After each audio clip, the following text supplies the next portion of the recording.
All right. So for the final thumbnails that we're doing here, we've got our template. I just went with the squares. Squares typically, I don't know, I like squares, so whatever. Um, this is a good sort of template to work with. But one of the things that I do suggest doing is starting off. I think we've talked about this a little bit before, but starting off with stuff to work with. For me, I want to see thumbnails that explore a single idea, visual idea, and so I think the best way is to come in and make stuff to work with. So I'm off the side here. I don't want to be really designing yet because what I want to do is you know give myself things to play with in my design. So these are these little lines here. I can line those up. Okay, seems fine. Um, I'm going to group that group. That way when I click on any of them, it'll select the whole thing. Let's see. I don't know, make some shapes. I don't know. Let's fill that in with white.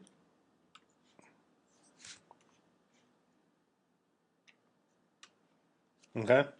I'd probably join that there too. I don't know, where are you at? Join. There we go. That, in theory, fills that little gap there. There it goes. Okay, so sure, whatever. Seems like a fine shape to work with. Let's go with some plain old geometry.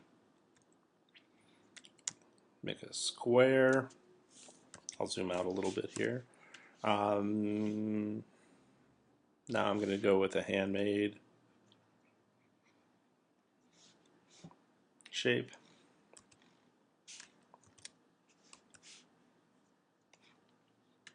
And the reason I'm doing this is actually so that I can blend them together. Now let's do specified steps. We use the blend tool a lot in color theory, but not as much in here. Okay, so if you have questions about that, the blend tool is great. Blend, expand, and then ungroup. Okay, and the reason I like this is because creating two shapes, I now just made a whole bunch of things that I can work with.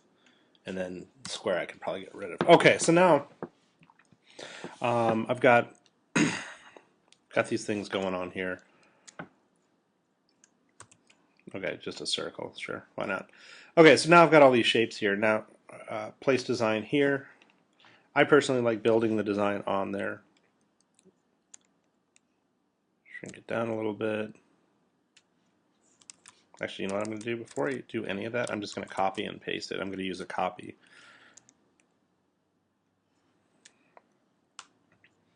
Okay, don't want the axis to drag it there.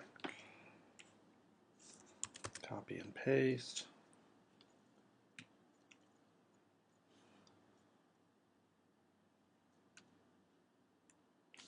I can up the stroke on that. Seems like it probably works better that way. Send it back through the layers. Okay, so that it tucks under there. This thing here, let's turn the stroke off. Maybe make the fill black.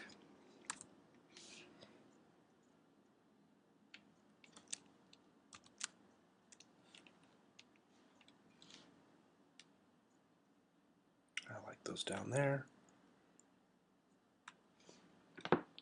Okay, so now we're starting to get there. Circle, sure, why not? And you know what? I actually did just see that. I forgot to copy and paste that, so I'll stick that back over there. I just like to always have my design sort of available. Okay, so then maybe we do this on top. Turn the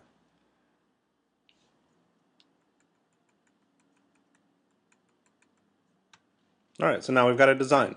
Okay, so from there, right, next step, let's start again. Copy, paste. I want to use this, but I want to do it in a way that may be a little more interesting. So I'm going to go sideways that way. Sideways.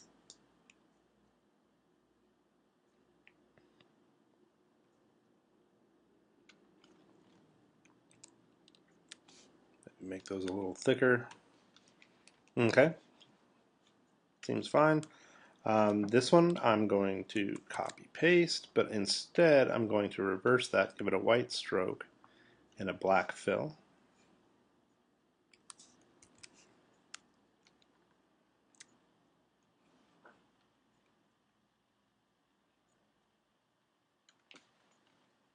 Okay.